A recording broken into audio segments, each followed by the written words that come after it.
Hi, everybody. Thanks so much for being with us today and for listening in.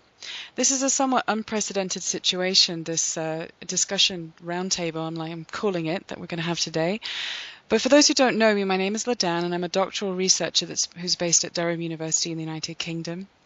My research and thesis is focused entirely on the experience of raiding in World of Warcraft across the spectrum of play. And if you're curious about my work, you're welcome to check out my research blog at raidingresearch.co.uk. But as a result of my research, I've had a lot of time to work with raiding guilds at all levels. And this year in particular, I've spent time with a lot of the top tier elite raiding guilds. And as a result, I've been able to explore lots of issues with various members of those guilds and look at observations about what raiding is like at this particular level and how it affects games like World of Warcraft. A few days ago, guys from Exodus and Paragon guilds, who are also currently ranked in the top 5 on the tier 13 raiding race, asked me to host a discussion with a number of top raiding guilds to discuss a few of the recent events that have happened on the raiding scene. The aim was to look at a few salient issues such as the recent LFR ban, the tier 13 raiding race, and the simmering, or should I say bubbling, tension that appears to be manifesting between US and EU server guilds in particular. We've seen lots of mudslinging, trolling, and accusation thrown about, but more by the players who are following the race than I'd say any of the actual top-tier raiders themselves. But this has started to have a chilling effect on the race itself. So my questions are, do the US and EU guilds really hate each other? Are the raiding guilds a bunch of cheating exploiters that can't seem to overcome that large red C that's been tattooed on their chests?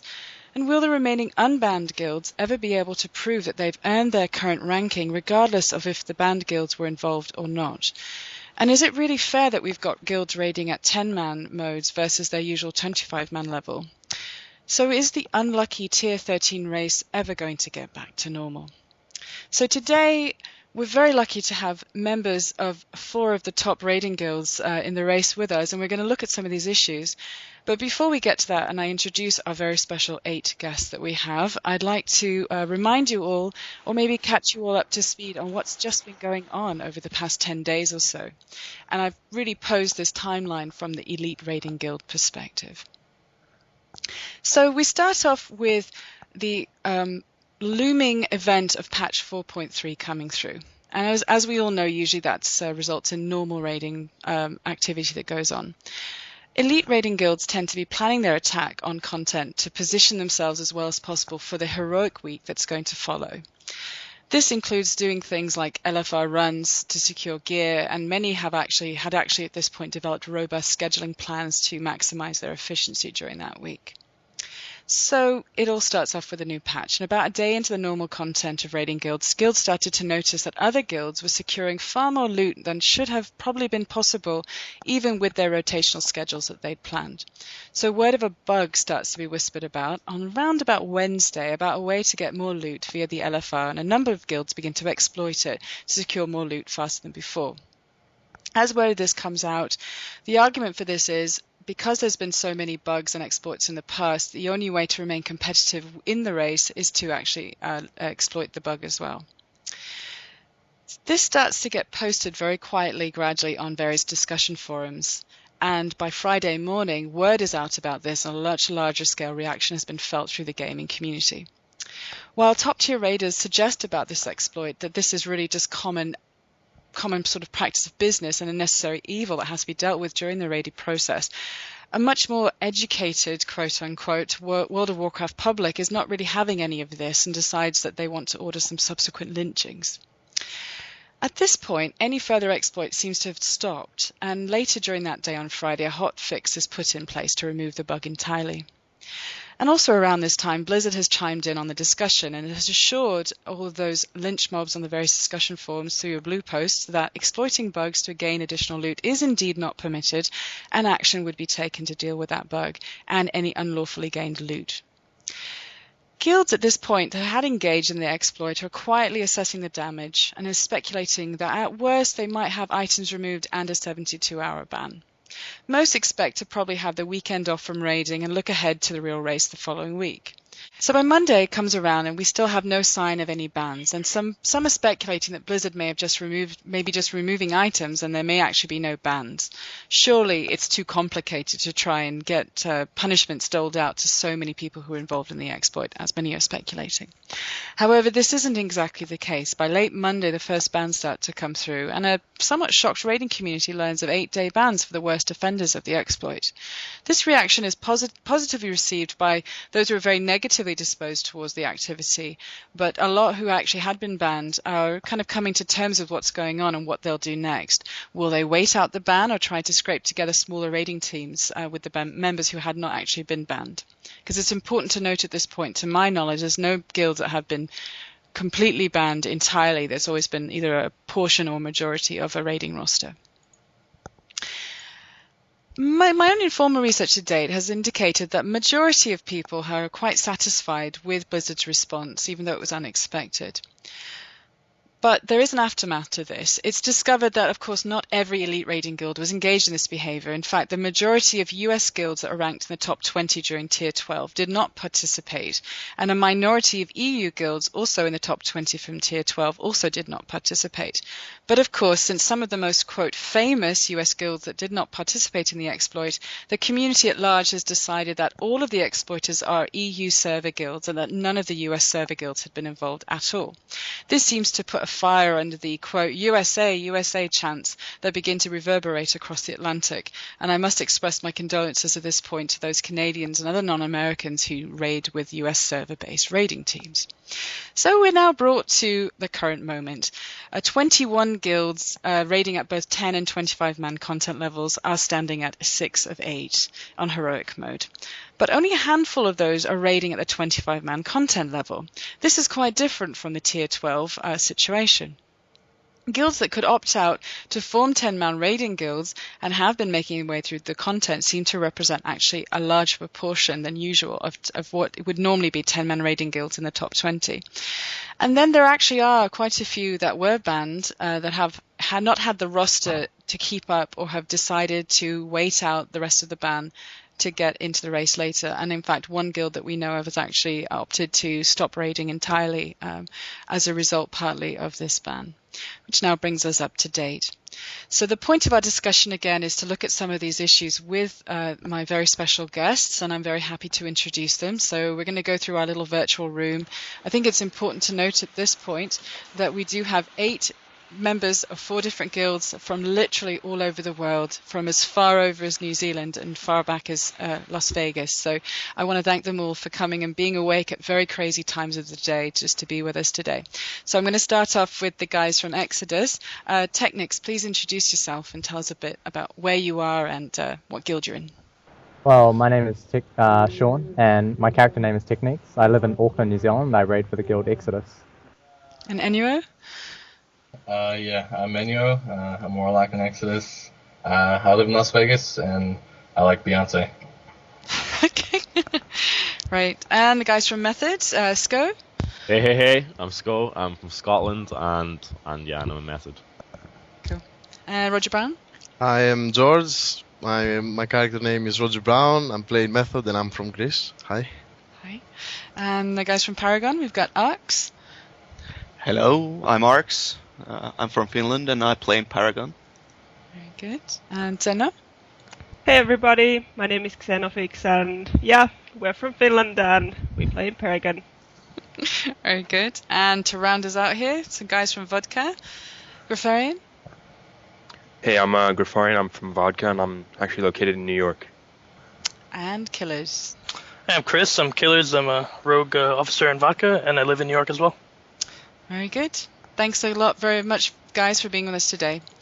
So I wanted to just dive right into this sort of US-EU server tension, and I'm going to start us off by asking the guys from Vodka actually about this. So Griffarian, this question goes to you to start off with.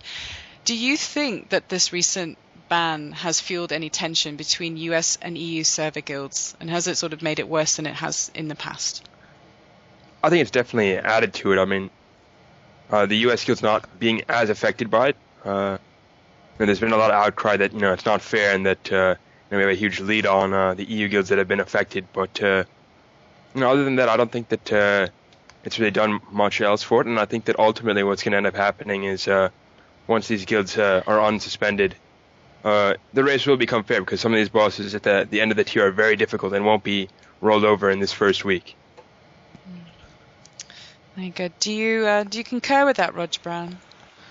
Yeah, I'm pretty sure that the last two bosses of this instance are gonna stay there for a long time, so pretty confident that we will be unbanned and catch up to that point. What about an extra Gears reset, by the way? Interesting point. So Ux, what do you guys think from Paragon's perspective about all this kind of tension? Well, I think there's certainly more tension between the US and EU, but I think it's more so the community that's making it like that. I feel that the majority of guilds don't actually like agree with this tension. Maybe there are single guilds that are advocating it, but the majority of guilds don't feel that pressure that the community is feeling. And Techniques, do you want to add anything from Exodus's perspective? Yeah. Yeah, I got to agree with what Ark said from Paragon, is that the guilds themselves, we don't really feel the tension or the need to argue or any of that animosity that's really out there in the community. So, I also got to agree with the point that once the ban is lifted, these last two bosses are proving to be quite a handful, so it should end up being a fair race in the end.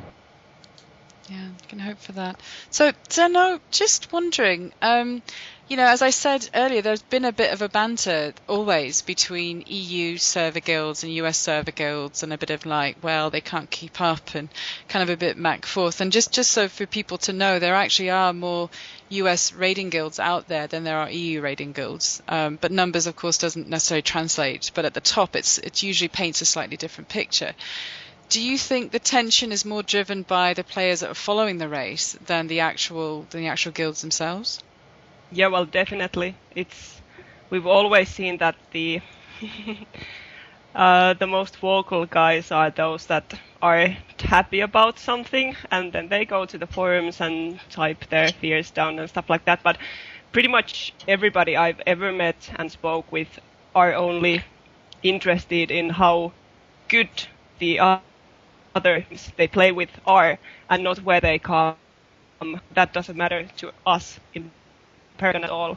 I don't care if the number one guild opposing us is from EU or US. Maybe then it would be a bit harder to beat them if they were from US. But we don't look at EU and US guilds. We look at very good guilds when we see our competitors. That's a good point.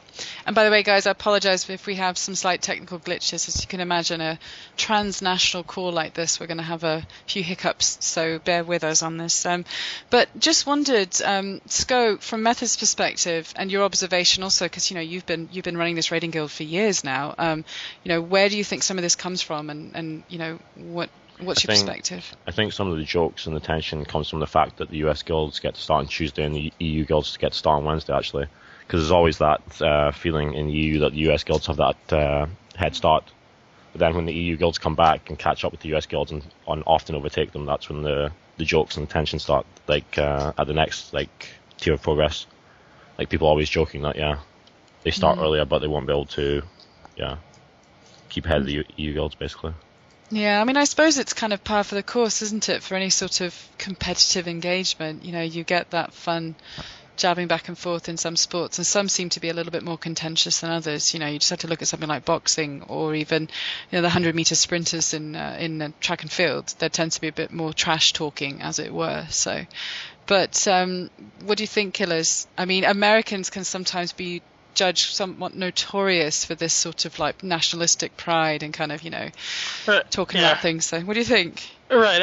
I think it's more of a assumption based tension. I really don't think there's any real tension between top guilds in terms of the players in their guild and our guild. It's more of a competitive spirit, if anything, and I think we all respect each other in a certain degree. And you have that one day thing with the EU and US, but when it comes down to it, everyone knows that those last few or the last boss, i.e. Ragnaros, it really doesn't matter or make a difference. It's gonna be whoever wants it the most and tries the hardest and comes up with the best strategy and has the deepest roster to come up with that world first.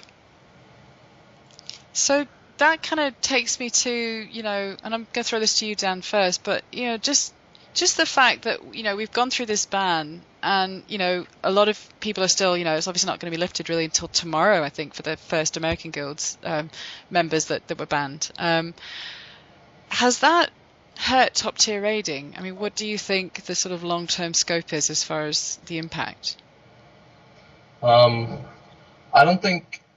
I think the bans might have heard it in the beginning, but it pretty much just goes back to what everybody's saying is all the bans are going to be lifted soon anyway, and we're on the last two bosses, which are pretty much where everybody's stuck, and the last boss is what everybody remembers and is probably going to be the toughest challenge. So in that regard, I don't think it's really hurt it that much. So it'll become a thing of the past like so many other things? Is that? I think people definitely remember this tier as the tier where, most of the guilds got banned or whatever, but like I said, I still don't think it will affect it that much since it's the last two bosses and that's where everything's going to count, really. Well, Arx, you guys are really good at planning. You're good strategic planners. All of you are, raiding guilds at this level. Did any of you anticipate this? Was there any contingency planning before any of this going, okay, if because of the knowledge that there are exploits or workarounds that have to be built in sometimes because of bugs in the game, what have you, did you ever anticipate something like this? Any of you?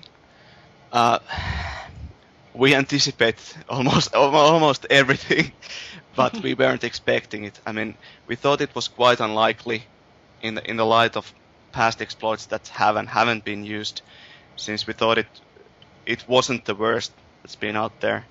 So we weren't expecting a ban, and most certainly not an 8-day ban. But of course we knew it was a very real possibility. I mean, these bugs they're clearly wrong, but they just hadn't been punished so much before. So we were planning a bit about that before as well. Yeah, I suppose you have to think of all scenarios. How about you, Griffarian? I mean, you guys at Vodka's a long-standing guild. Is this something you ever anticipated? Yeah, like Arx was saying, I think that everyone knew what they were doing or attempting to do, and really, I think this is just where Blizzard set a precedent, and it's something that no one really was ready for. I mean, they really did take action on a wide scale, and that's something that they haven't done in the past, and I think that that's actually a good thing because moving forward, all guilds will really think twice and long and hard about what they do and when they do it and how it can really impact their future, and that's good for the raiding scene more so than it hurts the short term, and there's a lot of buzz around the short term because it's here and now, but really in the future I think that it's going to be better, and it'll be easier. The decisions won't be as difficult for guilds to make because you'll know there'll be consequences. Yeah, and if I might add, there were actually pretty many members in Paragon that were very happy about receiving the ban, because we have been hoping for a very long time for Blizzard to take a firmer grip on the raiding scene, and we were like, yes, now it happened. Now we know that this actually will be punished, because that's very important to us to know, like the boundaries that actually are there and not just what might be there. And I just very much wish that this would continue as they did with tier 13 in the future tiers as well. Yeah, and I think that the top guilds actually stand united on that. Maybe there's some disagreement whether an 8-day ban is justified or not, but I think that everybody is glad that some action is being taken to get rid of this like gray area stuff and move to the slightly lighter shades of gray area, so to speak. Yeah, Roger, did you have anything to add? Or back to the topic about if it's going to hurt the top tier rating. I think that a lot of people that got banned from the top guilds actually are not as motivated when the ban is lifted. They won't be as motivated as they would be for this progress tier. It doesn't feel as the previous ones, let's say, because you put all this preparation for it. You're about to start and then you get banned for 8 days. It's really letting yourself down. So I don't know if this tier progress everyone will be as pumped to push for it, but yeah, I don't know. I think it will hurt a bit this tier progress, but not in the long term. Yeah, that's actually a really good point. And I know I've had a few side conversations with the folks that aren't actually in the room, but I'm sure some of you folks will add to this, but where they really feel like, they build up a lot of preparation and time for this one short period of time, and it is difficult to get you. So I suppose it's a bit like being thrown off a horse, and how do you get back on the horse once it's happened? Some of us can do that very well, and some of us it's a bit more challenging to get back on the horse, and especially considering it's usually 25 people plus that have to get back on the same horse. It's not always easy to do. So, unless you're a Greek, right, Roger Brown, and you're a Trojan. So, but anyway, Sean, did you want to add something? Yeah, I just wanted to, emphasize on what Roger was saying there. We spend a lot of our time in the top tier rating guilds pretty much planning like 3 or 4 months ahead, taking time off work, taking time off school, whatever you need to do for this 1 week to 2 weeks of raiding, where we really need to put in the effort to get those world first kills and stay on top. And, the ban, like he said, it did hurt. 8 days out, it's when you've taken all that time off, you put in all that preparation, and then you're just sitting on the sidelines, and it does hurt. And, I think a great example of it hurting is For the Horde quitting. They were obviously, they had enough after that, and they just moved games. And it did hurt this tier. I mean, it's pretty obvious, but, I think what Zeno was saying as well is that in the future, it's good in the long term. So, hopefully we'll see a positive outcome. I was going to just say as well, from the other side of the fence, and obviously we don't have a lot of impact on what Blizzard does and doesn't do with the incident, although my sense of them is that they're kind of always looking at things to improve or to change processes. And do you think this will help set that precedent to respond, more efficiently, more effectively when there's a risk of bug exploitation in the future? And do you think that the wide scale of this and the fact that it's so much more discussed more openly in the wider raiding community, do you think that will help? And I haven't actually, I think I'll just throw that question to Sko at first. I don't know if it'll help the QA process, but as Ox was saying earlier, it will obviously help the fact that top guilds are going to take more into consideration before using an exploit in the future. I think Blizzard need to be more open into receiving bugs and actually acting on what they receive in feedback from every guild, not just top guilds, I guess. Anyone can find the bugs, but they really need to take them seriously and put out a fast fix or act on it more quickly. Not just on this LFR exploit, but I've noticed several bugs and inconsistencies with several of the encounters in Dragon Soul during the time man. Yeah, it's interesting too, the timing. I mean, I suppose one could be a devil's advocate and say that you guys just burn through the content too quickly. Is it your own fault? Do you do it to yourselves? I mean, what do you think, Killers? Is that part of the problem? Are you guys contributing to that? I mean, to go with the question, in terms of looking at exploits, I mean, you got to look at how it's going to affect the raiding community, and I think this one and why it was treated so harshly is everyone cried out for a change and to be reprimanded for it. And I don't think that goes for most things. If little things here and there like evading a mob or I don't know, a little bug with that's not as high profile, I don't think many people in the raiding community as a whole pay attention to that, and only the top guilds really pay attention to it. And I think that's why such a severity was of a ban was given out with this one, because it wasn't just top guilds, and it affected a large community of people because of it. Yeah, touching on that, I mean, we've gone through that. Everybody hopes for more consistent responses and punishments. But I'd also like to add that it would be wonderful to have more consistent responses overall in the QA process. I mean, some people seem to have the idea that these top guilds are just hogging these bugs and exploits and saving them in some reserve and then using them when they benefit from them. That's actually quite far from the truth. I mean, we're probably the ones that report the most bugs to the devs and to the GMs, and it's sometimes very frustrating when you get a response from a GM that this isn't intended and it might very well result in a ban, and then that actually becomes the de facto tactic for that boss. So situations like that have also affected into the build-up that now resulted in this LFR incident and the bans, I think. Yeah. Do you agree with that, Dan? I'm sorry. Do you agree with that, Enyo? Sorry. Yeah, I definitely do agree with that. And we were talking about this the other day, and I think it relates to back in Old War when Exodus got banned for exploiting Yoxeron.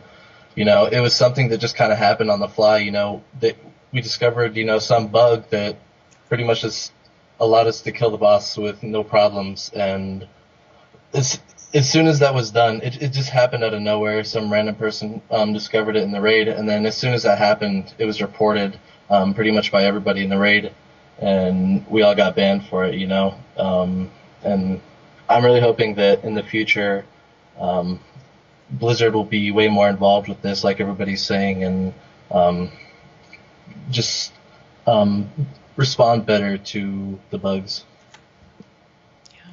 Thanks. Can I just say that what I'm afraid is that Blizzard took action into this matter mostly because there was a huge outcry for it, and other bugs that other people don't know about, it's only between the top guilds, like this boss you can do this thing and this happens, and most of the people haven't even been there, whereas this bug you could actually see it just by taking the armory.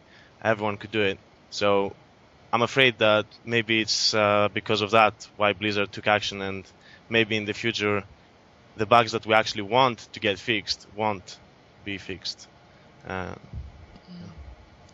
Do you think? Oh, sorry. Go ahead, Techniques. Oh no, I was just completely agreeing with what Roger was saying, is that the public outcry for this bug is really what pushed it. I mean, there was so many forum posts and, widespread, all around the world, people were complaining that, top guilds, and not only top guilds, other guilds were exploiting.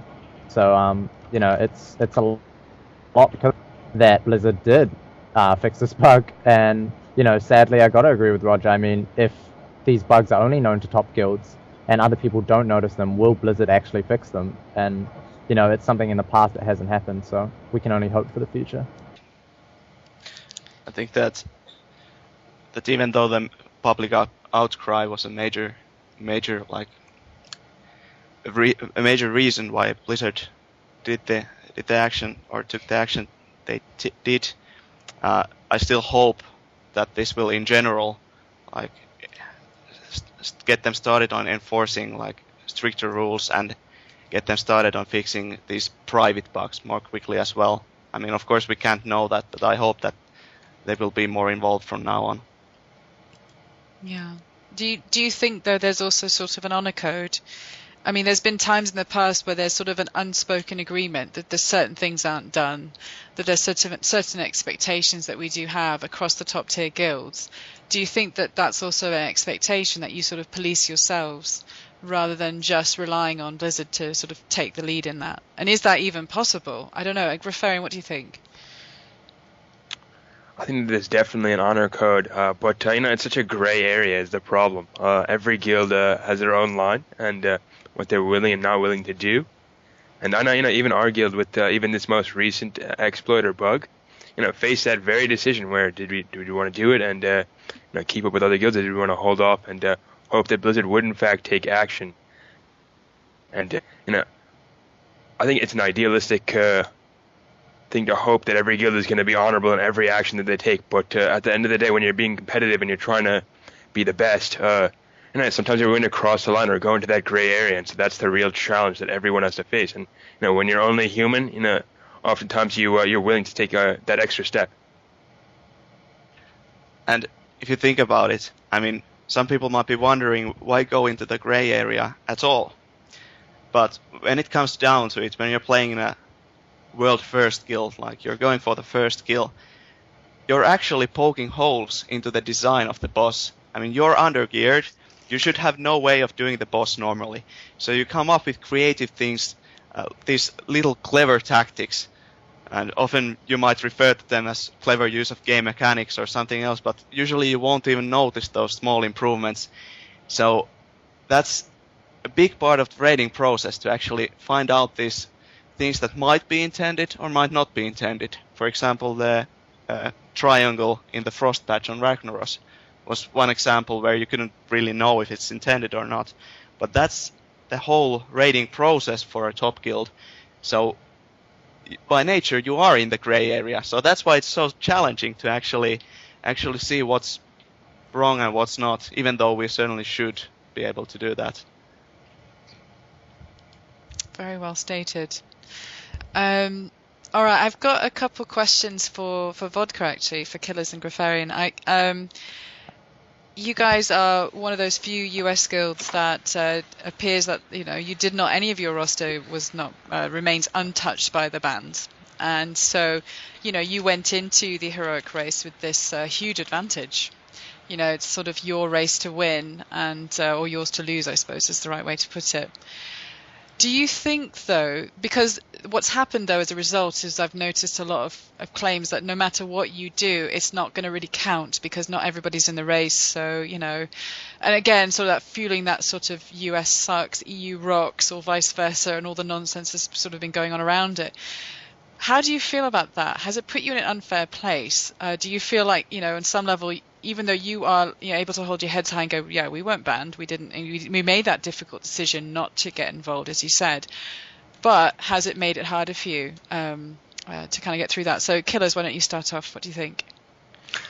Again, with what Grafarian already stated, I don't think the race will come down to this week and the bans. I do think that it'll be determined later on when we get to those bosses and how easy they are to accomplish and defeat. But I mean, going with that in terms of the tension and the trash talking, I really don't care to take too much thought to it. I mean, I do know some people from the EU, and there's teasing and stuff like that in terms of, you guys got a weak start, you guys should win. And if we do lose, if we don't lose, I think it'll all be irrelevant in the future.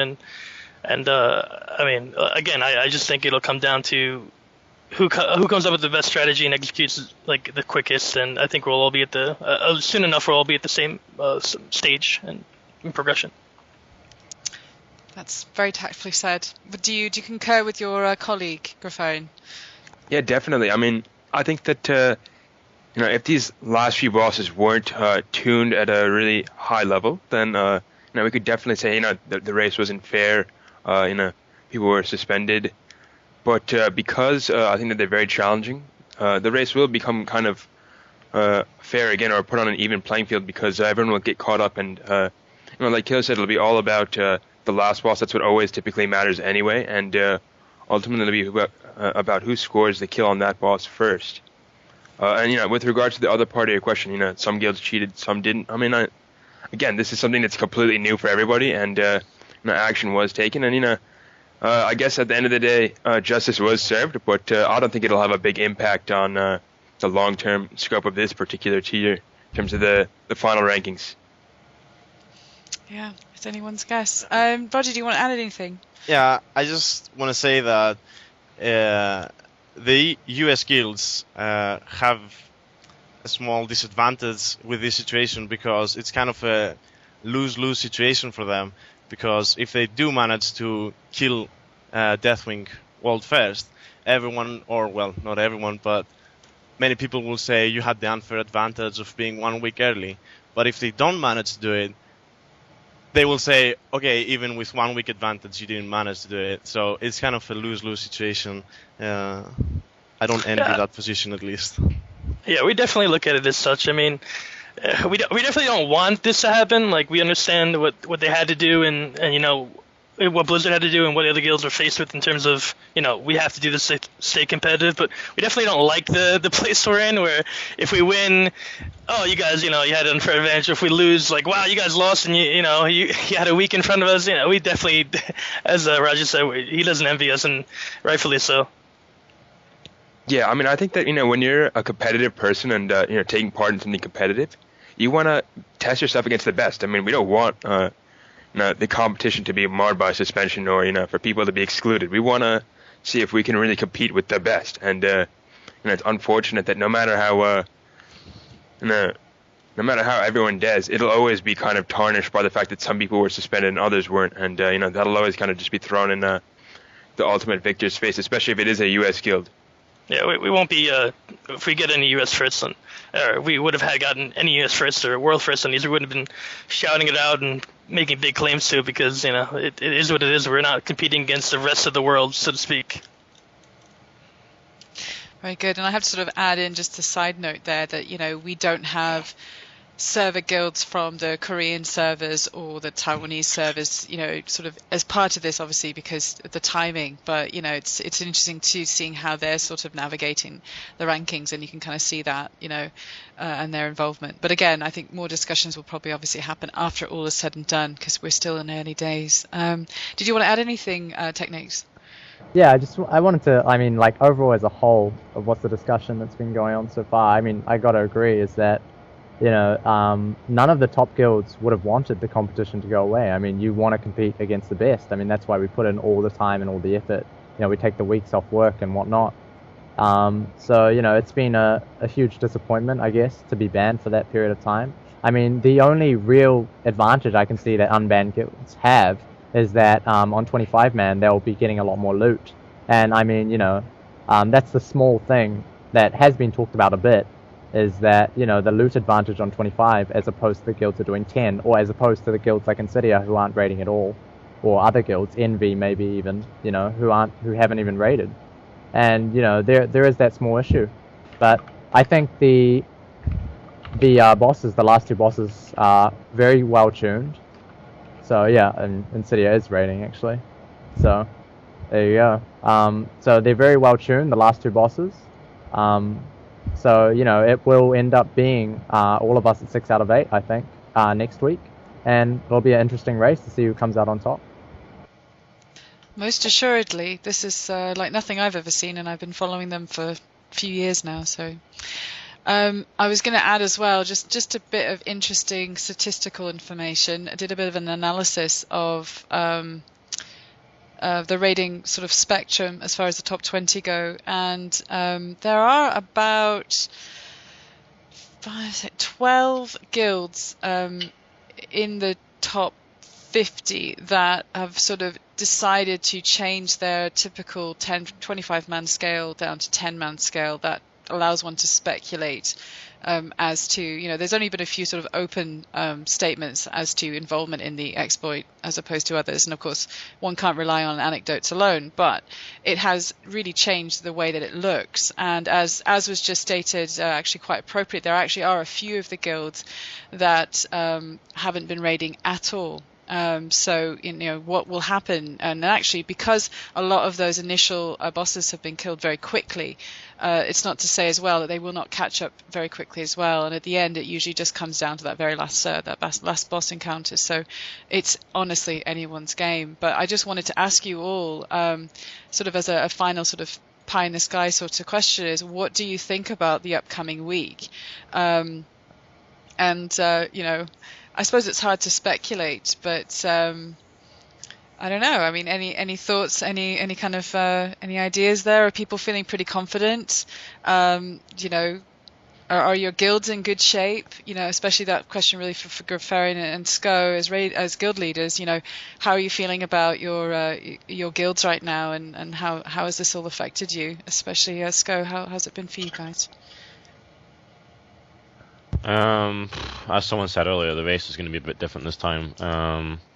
Obviously, doing 10-man, the tactics and the basic boss strategies can pretty much already be down for the 25-man. So, in terms of killing, I guess, for now at least, the first 6 bosses, they should be pretty much dead, I guess, within the first day of raiding. But I don't know. The main problem is that, as I posted in the chat up, quite a lot of people have taken time off of studies and work and so on for this week in specific. That's probably going to be the main hitting factor for us, I think, in this week that's coming.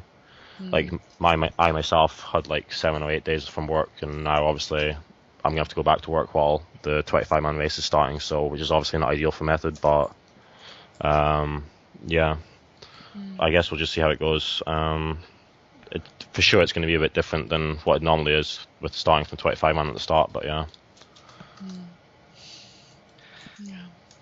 As Scott said, I think that most, or at least everybody in this room, will fly straight away to 6 bosses killed, and I expect every top guild to replicate that as well. But one interesting thing that comes to mind is that I'm really looking forward to seeing what happens on the forums with regards to the 10-25 discussion when like a plethora of guilds move from 10-man to 25-man. Like, is there gonna be a ban wave on the forums as well? Oh god. Well, it'll be interesting. We'll just have to see people's reaction. I mean, on some level, you have kind of, without, maybe without intending to, but you have impacted the 10-man raiding race. And there's long been, and even you yourself has said this, Arx, that they should be looked at as 2 different entities. So if you're going to resume 25-man raiding, you've basically left the 10-man raiding race at 6 of 8, and you can skip over to the other side. And again, is that going to adversely affect the 10-man raiding race for the hardcore 10-man raiding guilds? They do exist. I know that people like to make jokes, but they are very much there. They are a presence, and the majority of us as a community raid on 10-man scale, not on 25-man. So, have you guys kind of messed it up for them? Never mind the 25-man race. What about the 10-man race? Well, I think you can't have double standards here. Either you consider them to be in the same bracket, 10 out of 25 should be ranked equally. That's one way of looking at it. I mean, I'm not talking about difficulty here, but rather putting the guilds into the same ranking. Either you look at them in the same ranking, or you look at them in separate rankings. So, if you think that, for example, a 25-man guild doing 10-man it invalidates the kills, then I don't think you can justify looking at them in the same bracket. Then you have to say that they're different. And if you take this viewpoint, then it doesn't impact the 10-man guilds really at all, because we aren't 10-man guilds. We're moving to the 25, so we're just doing this on this week because we can't do 25s.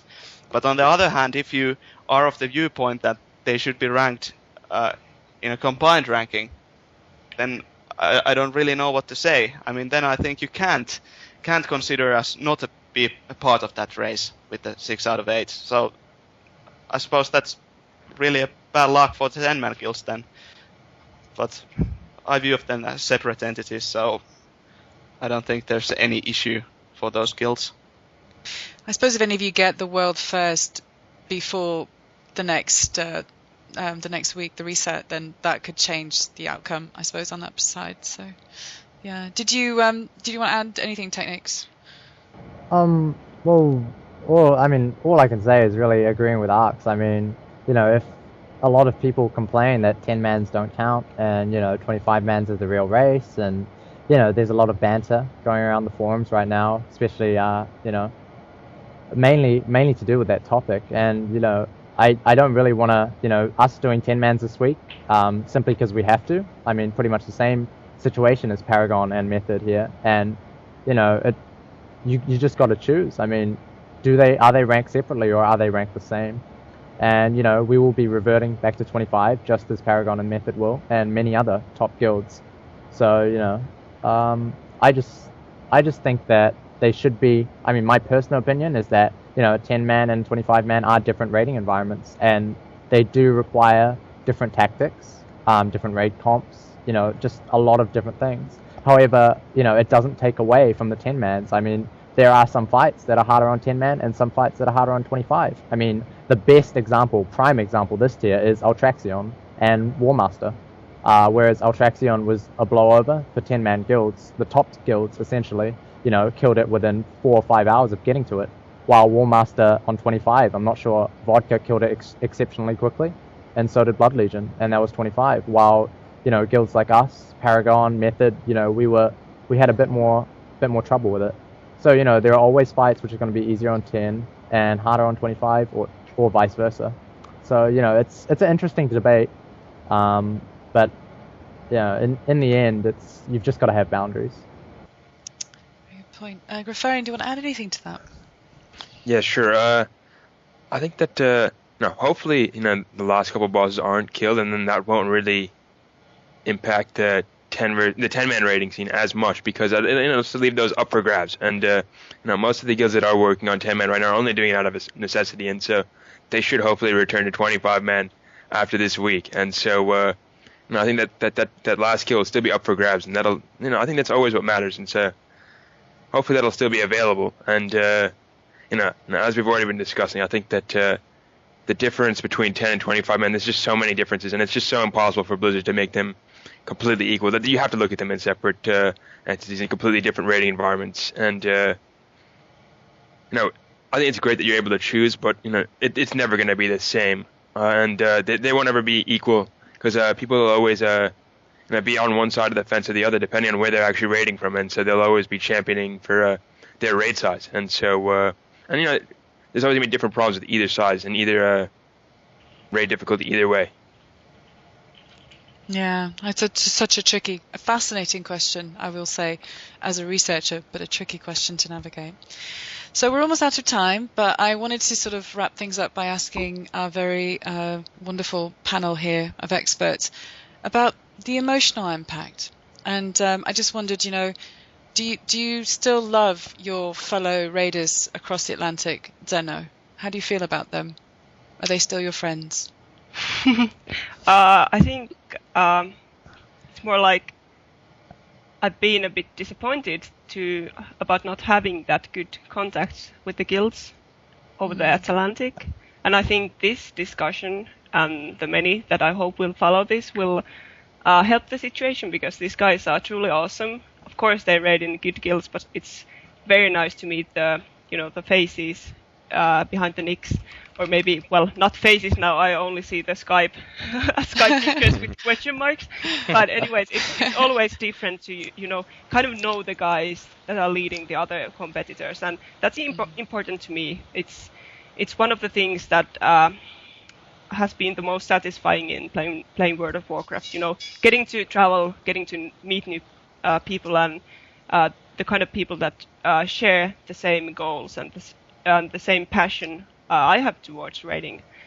And yeah, I think I love them even more now, now that I know them better. And I think it would be awesome to, build up those relationships in the future as well. Right. And Roger, how do you feel? You're a passionate Greek. How do you feel about this? I can definitely say that before this incident, there was very, very small contact between the guilds. I don't feel like there's been enough of that, and I'm sure that after this, it's bound to increase. Like now that we're talking to each other 10 times more, I would say, than we used to, and I think we will be more united in the future. And to add on that, we've been discussing taking some measures as top guilds in order to help the bugs being fixed as well faster.